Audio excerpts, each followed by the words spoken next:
I've had so many miracles in my life, I don't know where to begin. I was a difficult birth for my mom. She was supposed to have a scheduled C-section, and I was born naturally. Almost took her and me in my delivery. My mom always said, God has a purpose for you, Reggie, in your life. And I don't know what it is, but God has got a purpose for you.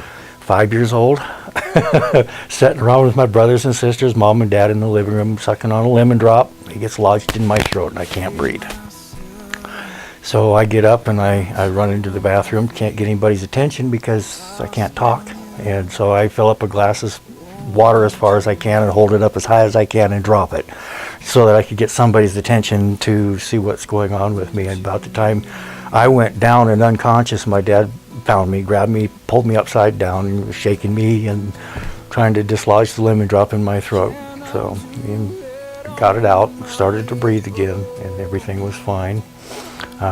Again, my mom says, Reggie, God's got a purpose for you. I don't know what it is. Don't know what it is, but God's watching over you. At the age of 18, I left the church, turned my back on it, started doing drugs, and many, many years went by.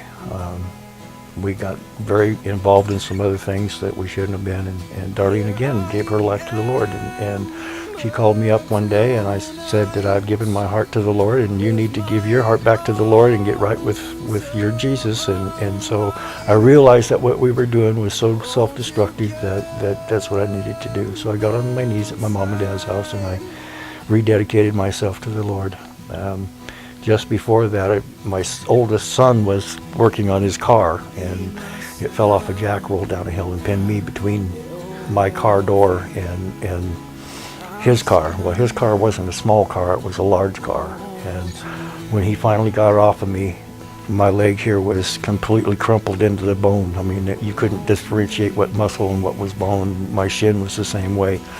I knew that my legs were broke. And I hobbled around and laid on top of the car. She went in to try to get some help. And I said, a simple prayer, Lord, heal in Jesus' name.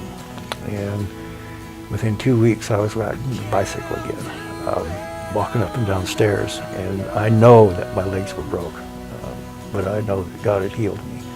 So my life, has pretty much been a miracle from day one. Thinking back in my life, all the times that I turned my back on him, he never once turned his back on me. He always had a hand of protection over me.